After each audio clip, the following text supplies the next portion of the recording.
Welcome to the Misfit One Lifestyles with Elizabeth Colin. She will awaken and connect with your Misfit One. Are you tired of the ups and downs in your life? Are you ready to live a healthy lifestyle once and for all? We are talking about all aspects of your life. Being fit is not just physical, it's also your mind and soul. Learn how to take steps in your life to move towards your goals. Elizabeth's goal is for everyone listening to the sound of her voice to get fit.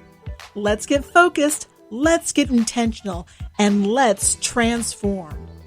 Now here's your host, Elizabeth Colin. Hey guys, welcome to another episode of Misfit One Lifestyles with your girl, Elizabeth Colin, also known as Misfit One. Babes, our guest is coming to us from Bali. You guys, the one and only Parusha Ma is absolutely amazing in her field.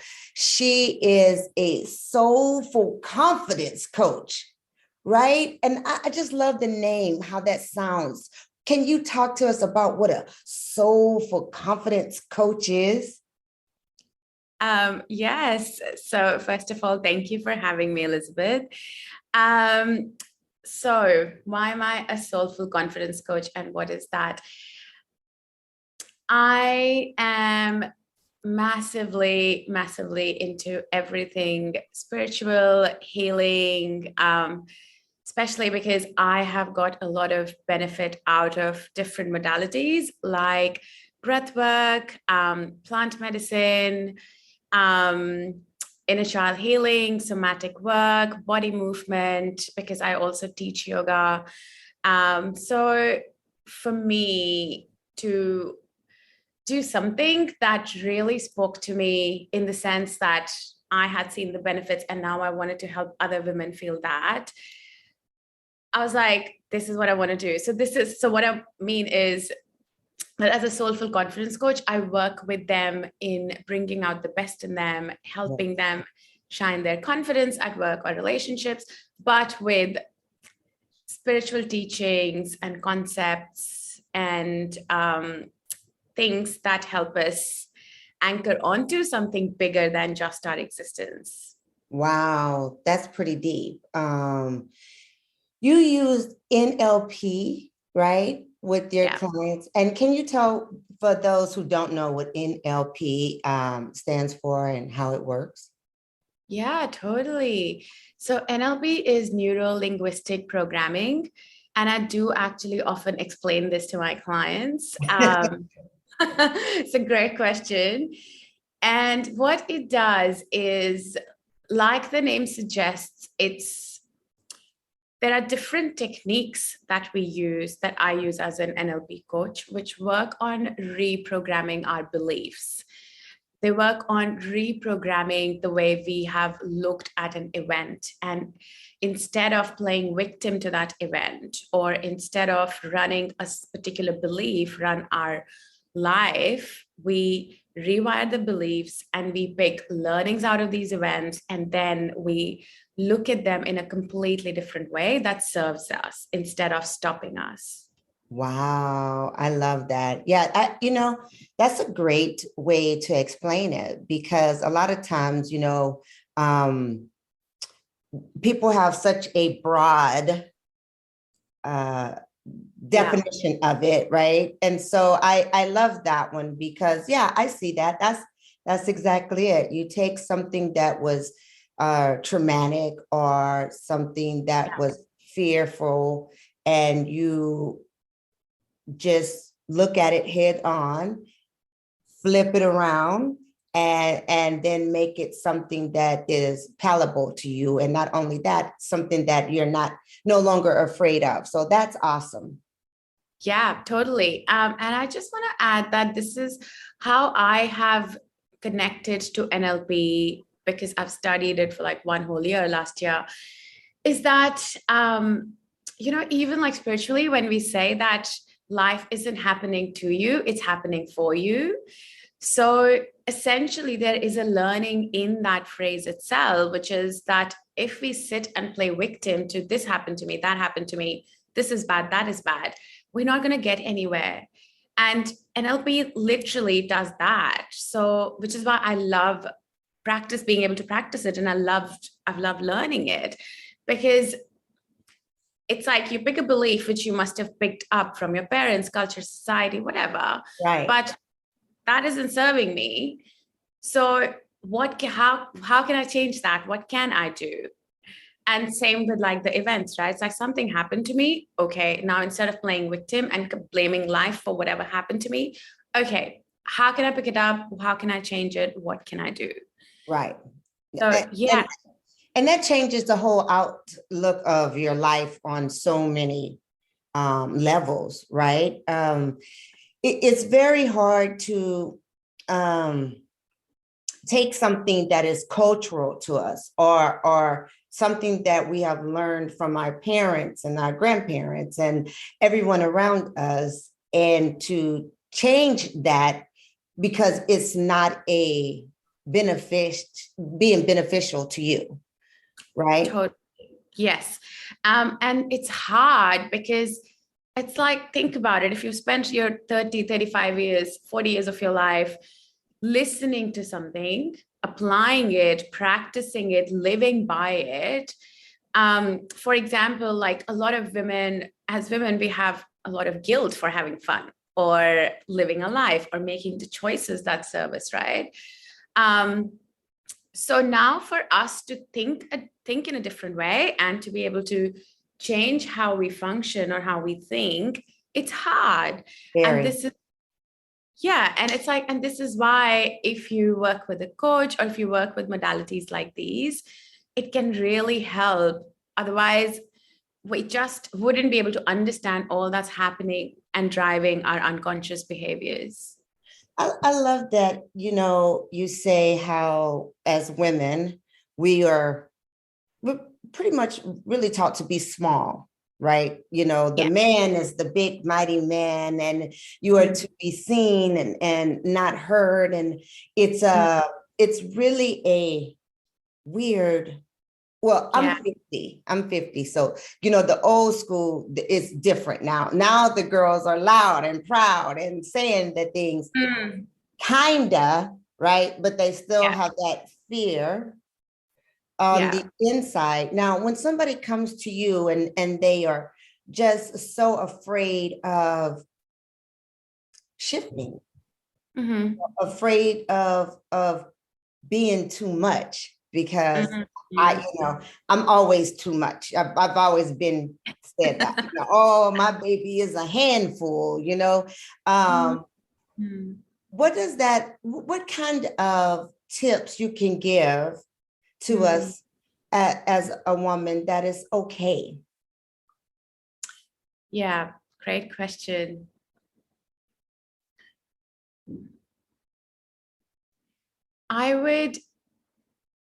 Okay, so on that, how I have also coached myself and how I coach some clients is, you're right, like I've worked with like two different kinds of women. One is where they're okay being too much. Right.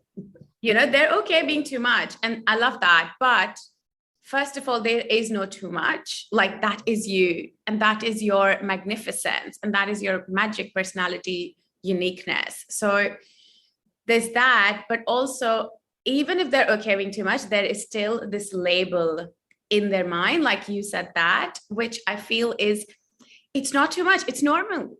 But right. Yeah. So there is a little bit of belief change there, which is to accept yourself. So like, I think my first tip would be to, instead of conforming to that label, it's kind of like how we label ourselves as a perfectionist, or we label ourselves as, some people label themselves as a bitch, right? I'm a bitch, this and all those things. Yeah, absolutely. Yeah, exactly. So it's like, first of all, removing any label from there and just realizing that this is just you. This is your uniqueness. It's your essence. This is who you are. And second, accepting, like that is a big one. Yeah, it's such a big one, because acceptance in also another label is being introverted or extroverted, right? So, but, and then we have this idea in the society that being introverted is not as good as being extroverted. So all of us hate if we want to be hermits at any point, if we want to retreat at any point. So accepting that it's not a label, like introverted, extroverted, too much, whatever. It's not a label, but this is how you are, and love that part of you which needs to retreat, which maybe is not too loud, and which maybe is soft and polite and loving. So not trying to be someone else, something else, or conforming to society, but complete acceptance. I love that acceptance. And you know, that's really a hard pill to swallow. Right. Yeah. And here's the thing, we're gonna speak truth here. We're gonna be real. It's gonna be the real deal, because it took me a long time to accept some things, you know, that word a bitch, right? One thing was, that's so bad, that's so, and I kept, when I was younger, I was like, so what's going on? So I'm a bitch because I say what I want. I'm not afraid of, you know, going after what I need. And then, so I accepted that, right? And then I made a little thing, bitch to me means being in total control of herself. Oh my gosh, I love that. Right? Incredible. I love that. Thank you. So I have now taken the power away from it as it's a negative. And so when I said it, I'm like, you're right. I am being in total control of herself. Completely. Oh, it's incredible. And instead of hating that part of you, which feels like, oh my God, I'm a bitch, or oh my God, I'm too much, or I'm too loud, love it, own it, and be proud of it. That, you know, it's also, I actually hate it when we label women as bitches. Yeah. Or as a woman as a bitch, because I'm like, what is that term for a man? Where is that term in the other gender? It's just two of us, right? Why are we only doing this to one gender? And why is it not okay for us to be all of these things, that you have to give us a label, and then we also end up, it's a cultural thing. It's like we also end up shaming other women. Correct. Yeah. And you know, go ahead. Sorry. Go ahead. But you're right. What happened was, now that I said it, nobody ever said it anymore. I mean, maybe that was a period in my life, like in my 20s, and, you know, but once I stopped going, to it and accepted it, like, all right, then sure. Never ever has it popped up again. I never even thought about it. It's so funny how you say acceptance, introvert, extrovert, you know, all those things. And again, it is so hard to say, okay, it is what it is. Yeah. You know? Exactly. And again, you know, they're like, so one is that I also believe that everything that you see in the world, like your relationships or things, they're a mirror of your internal world. Absolutely. Yeah. So when you say that, it's so like, I love it. I can't stop smiling, because me too. It's like you accepted it and that stopped happening. How freaking incredible is that? That's magic. Yeah, it's magic. That's our lesson. What we talk about, right? Mind shift. That's all the things. And we both talk about that mind shift and how we shift and make that connection, like, okay, you know, because at first, a lot of times as women, we give things to each other that it makes us shameful or guilty, like you were saying earlier. And why do I feel guilty? Because I'm also an introvert. People don't know that, but because I don't want to go out and do stuff, then that's bad. That's really bad. can I say something on that? Please do, girlfriend. Thank you. So I think energetically, when you look at it, so in energetics, if you want to be more confident, if you want to be more magnetic, you bring back your energy that you have been giving to a lot of people in our conversations, in our thoughts, overthinking about conversations that we've had, overthinking about what is this one thinking of me. So when we're doing this, we're actually giving away our energy to these things. So you'll notice that if you know someone who's really anxious and who's been thinking about these things, they would not come across as confident as someone maybe like you, who is choosing to not go out, choosing to be very wise with how they're spending their energy, and choosing to focus on things that are lighting them up, which is what then makes you more. So basically, you're drawing back your energy. And then that is making you more confident and magnetic, which is why there is nothing wrong with staying indoors, focusing on things that light you up versus doing something that you should be doing. Love it. I love that. I do. I really do. You have so many amazing techniques that you use. You also do the hypnotherapist, right? You are a hypnotherapist. Can you talk to us about that? Because that's like, wow.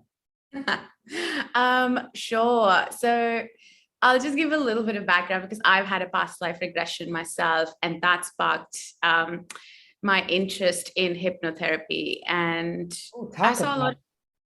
Yeah, it's so intriguing. And when I went for it, it was like 5 years ago. And at that time I was like, oh, I just want to know what, like, the connection to like my past lives or what's happened in my childhood and all of that to my life now.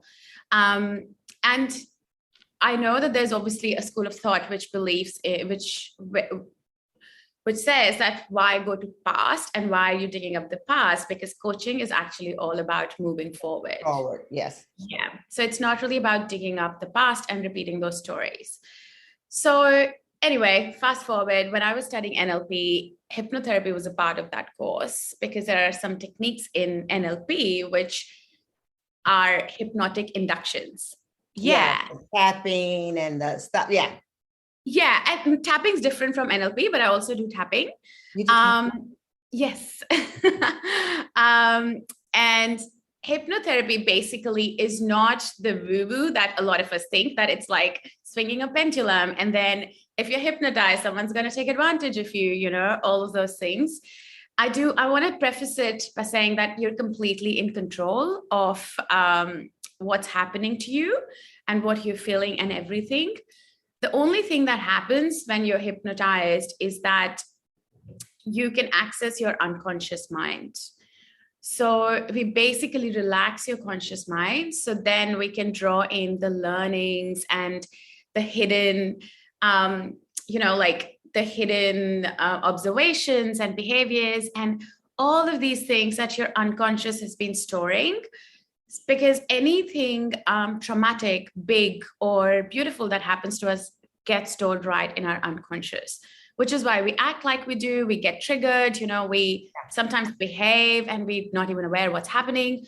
So yeah, so that's what hypnotherapy does. And it's very therapeutic and it has so many benefits because it can help you get rid of addictions, like stop smoking, for example. Literally, one of my clients stopped being anxious after one session of timeline therapy. It works differently with different people, of course. Right. Yeah, but it's just got so many amazing benefits. And the only thing to be mindful of, if this is something that you're a bit scared of, hypnosis, is that it's just working on your unconscious. Yeah, I used to be not afraid of it, but leery, right? I used to think that I would never be able to be hypnotized because I don't really trust like that. Like I'm never so comfortable that I'm going to let somebody say, close your eyes. Yeah, no, I'm always on guard at all times. I'm like, same. Right? Like, what you going to do? No, I don't know you. Right. That is like great. But when I talked to, I forgot her name. she's she does hypnotherapist as well, and she pointed out that we all get hypnotized at sometimes when we in the zone watching a TV show while we're doing this. Yes. And then I was like, oh, so I'm hypnotizing myself all the Yes. time. And I do meditation and all that now. And way back when I didn't do that, but I can easily say that I think that I would be able to be hypnotized so much more now, because I'm more familiar with it, right? I've learned about it. I'm not afraid. You can't do anything that your subconscious wouldn't let you do, Yeah. and that you're just tapping in. So one of the things that I really, really love about it, and I need to go and get it done. I want to get it done so I can experience it and talk about it. But I just do, when I'm meditating, I'm in that hypnotic state, right? Totally. Yes. And that's such a good point. That's a great point. You're so right. And I've like observed it with my husband, because when he's watching TV, it cannot respond to anything. And right. It's like you see your guy friends play video games, or even it's like gone. Yeah, it's like nothing around them is going to phase them. Nothing else is happening. They're just in it. So when you're that zoned in on something, you're hypnotized. Or when we're sometimes watching something, right? Yeah, like watching a movie. But also things like ecstatic dancing, or like exercising for me.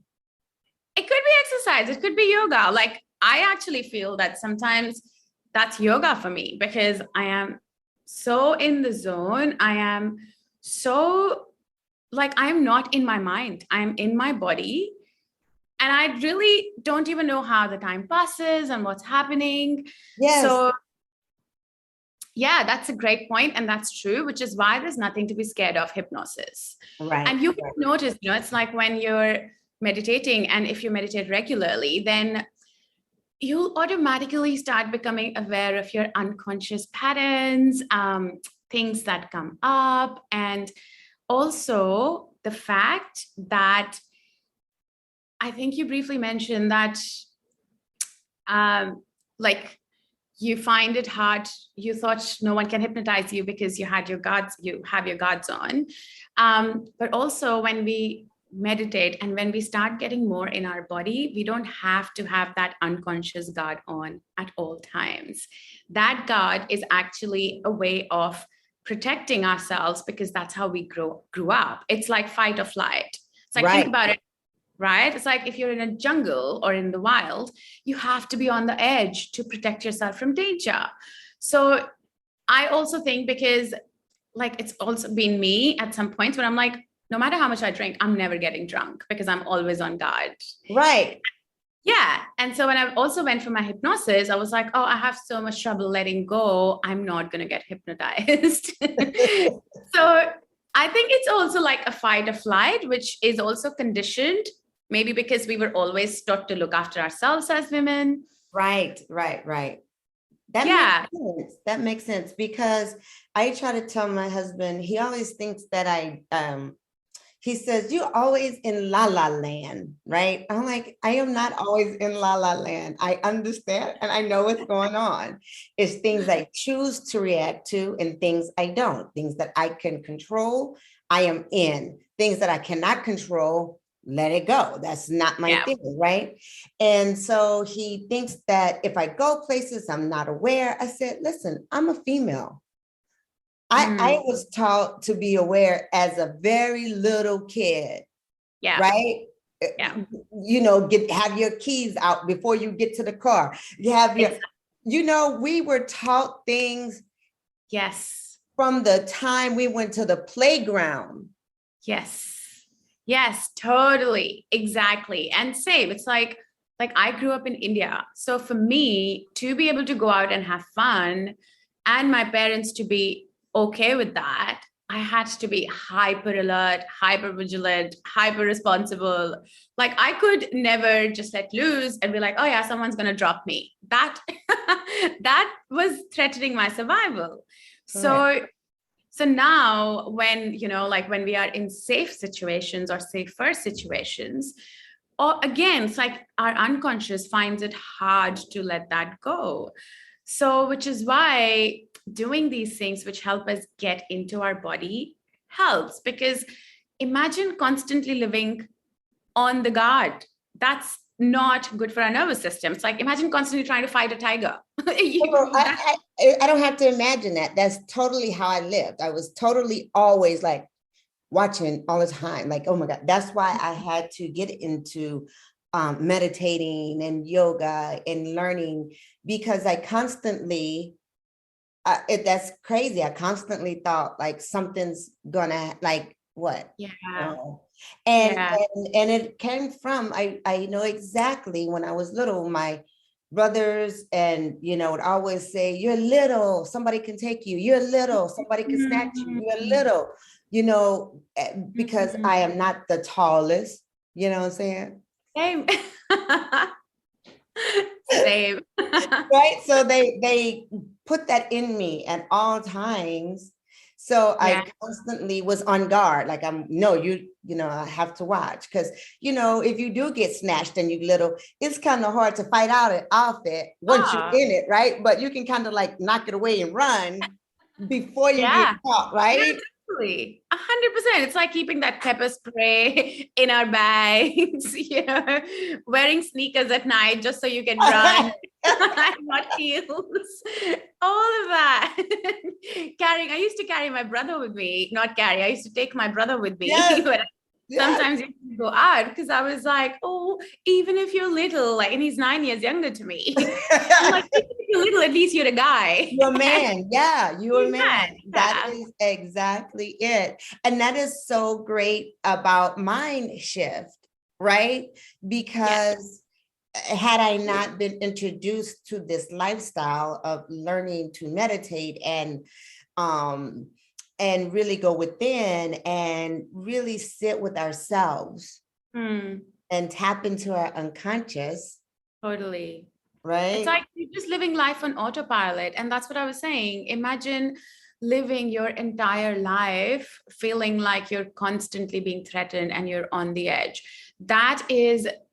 It's just horrible for our nervous system. And it's things like these that, I also want to say that, see how like your brothers, for example, were just trying to protect you. They had best intentions at heart. Right. And so that's why we can't blame anyone that, I'm saying, that society did this or culture did that. And that's the blame. That's why we can't blame them, but it's always about choosing, when you become aware, what is serving you and what is not serving you. Bam.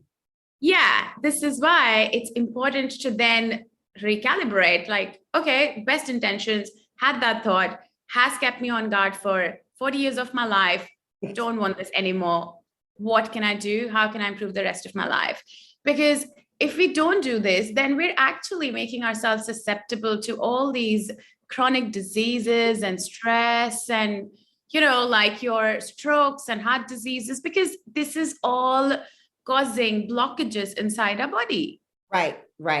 Absolutely. Your heart is like on 10 at all times. And just imagine like, your whole Exactly. Literally. So imagine living like that. And imagine your head on anxiety and, in constant stress for survival and against threat.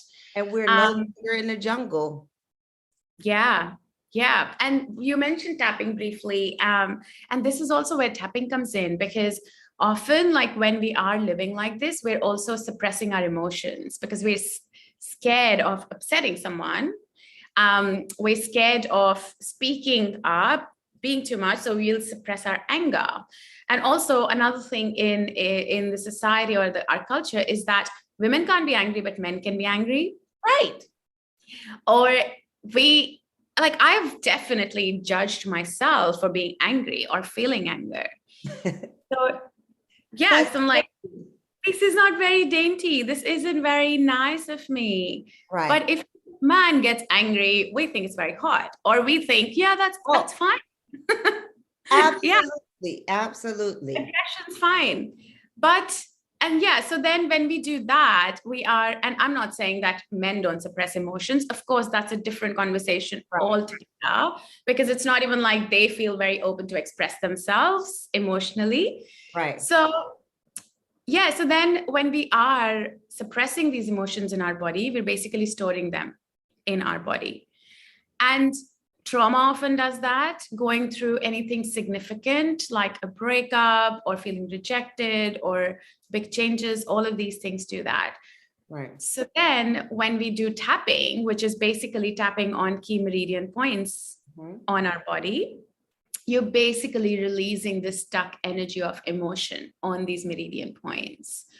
And that's how you heal and you release and you start to transform yourself, Right. you know? Right. Yeah. And that is what it takes, is to transform yourself. First, before I keep going, tell people how they can connect with you. Oh, thank you. They can connect with me on Instagram, which is the main channel I use. My handle is PARLSHARMA _ at the end. Okay. Parl Sharma. Say it again. PARL. So Parl Sharma, SHARMA _ at the end. Awesome. Yes, yes, yes. And everybody, you have to go to her Instagram and check her out. I mean, when I say phenomenal woman, I mean phenomenal woman. She is out here and you are right now in Bali, right? But are you in Australia? I live in Australia, in Melbourne. Yeah. I've lived there for 10 years. That's my home. It's beautiful. But I felt this calling to be in Bali for a few months this year, primarily to, just network, get creative with my business, do some healing, learn more from people here, because Bali has some amazing practitioners. Yes, that's why I'm here. It was a soul calling. I love that. The soul calling. Oh, I think my soul is calling me to go to Bali too. I'm thinking You should come. Honestly, Elizabeth, it's just ever since I've been here for 2.5 weeks now. It's been nothing but nourishing. Slow life, nature, disconnecting from like just the busyness of our cities. And like I do yoga every day and I'm eating healthy. It's just so good. By healthy, I mean clean, fresh. Yeah. Yeah. And what's so great about it, we on the Misfit One platform. So I always tell people, to live fit. And when I say fit, I mean focus, intentional, and transforming, right? So when you are doing that, that is amazing because you're doing it right now. Like you are living fit right now. How are you? How do you start your days? What do your self-care look like? Oh, I love that. I also, first of all, I love the abbreviation that you've created for FIT. It's so spot on. So my day here actually starts pretty early, which I like. I've never called myself an early riser. I've always struggled with that. But I wake up at like 6:30. Wow. I meditate for like 20 to 30 minutes. Then I go for breakfast. I have Bali has such beautiful fruits like dragon fruit and whatnot. So it's usually a beautiful smoothie bowl or fresh cut fruits. And then I get on to some work, which is usually in a cafe by the pool, which is, again, Yeah. so hard. Oh, This sounds, it does sound like a cliche, and I'm mindful of it when I talk about it. But this is the life that I wanted for a while. that's right. Um, This is the life you created. yes, yes. And of course, like when I started to speak to my husband about wanting to do this, there was a little bit of resistance in me. And I was like, oh my gosh, is he going to be okay? How is he going to take it? But that's the thing. It's like you have to reevaluate what something means to you and face that fear, find the courage, and also then choose to act on things that are good for your soul.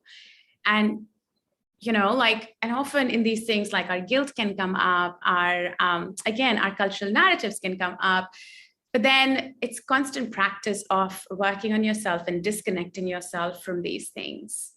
Yeah, I think that you have really given us so much and then it's crazy because you're just doing it in conversation, but the point of accepting yourself where you are, right? Acceptance is key to Yeah. how you say you have to practice every day getting over those fears. It's that little guilt that we feel inside. But that's stuff that we have to work on ourselves and step out of it. I know that had to be a shift to go somewhere and stay 2 months, right? That's not just, oh, willy-nilly, I'm going to do this and I'm going to do it. No, it had to be, especially like you said, you're married. And so there's a whole bunch that goes into that. And kudos to you for doing that, because I tell everybody you are the architect of your life. Yes, right? exactly. And the only thing that stops us from that is our fears and what ifs and what will people think and people will judge me, and everything. It's like, if I quit this job, people are going to judge me. If I start my business, people are going to judge me. If I'm not earning well, people are going to judge me. And we have to get over these narratives. We have to get over this idea of trying to keep everyone happy and feeling guilty for your own happiness. Right. If you're joyful. Yeah, because I don't know why we think that if I'm doing something in the moment, feeling guilty is better than feeling joyful. You can choose to feel joyful and no one's getting hurt in that, Correct. Right. You can make everybody happy and making yourself miserable, which is so silly. And even then, not everyone is always happy. So we're fighting a losing battle. What are we doing here, right? Right. A losing battle. I love that. And we're going to win, because all we do here is win. Yes. Win. Yeah. So before I wrap it up, is it anything else you want to drop on us? I would love to just wrap this up by saying, because my main message is that I help women express themselves confidently at work and relationships. I would just say to anyone listening that if you have been holding yourself back from saying something which you can right now go and say with love and compassion, and seize an opportunity or a moment for yourself, whether that's asking for a raise, expressing feelings, or whatever that is, please do it. And life, literally, this is not a airy-fairy thing that I say, but life is too short, and we are here to have fun, live joyfully. And so if you need help with any of this, of course, people like us are here to help you, but it's a commitment that you can choose to make to yourself, and that's the only thing stopping you. Right. I love that. Say again how they can get connected with you. Tell them your Instagram again. Yes. So my Instagram is PARLSHARMA Parl Sharma _. That's the main channel I use. They can also go have a look at my website, which is parlsharma.com.au. If they're following me on Instagram, I'm dropping in 2 more ways of working with me over the next week. So that's exciting. Yay. Yes. And yeah, otherwise I can always drop in my DMs to just have a chat. That sounds amazing. I will be dropping into your DMs, and I really appreciate you coming on today. I know that the time change, I mean, like it's 7 a.m. where you are and 7 p.m. where I am. And I really appreciate you taking the time out to speak to us, because your voice is important and we all need to hear it. Thank you. Thank you for doing this too. The work that you're doing is beautiful, of course, because you're giving us all a platform to come and share our gifts, our expertise and our knowledge. And it's so amazing for women who are your active listeners to have it all in one place. So thank you. Yeah. Thank you. Okay, you guys, till next week, live fit. I hope you enjoyed this episode of Misfit One Lifestyles. Listen, when you are fed up and sick and tired of living this stifled, overwhelmed, and overstressed life, and you're ready to live the fullest, richest, and healthiest life by gaining more confidence, more energy, and more clarity, living in your best self, you know what to do, right? Go ahead, go to my website, misfit1.com. Sign up for our online courses, Creating Healthy Habits, so that you too can live fit, focus, move with intention, and transform your life.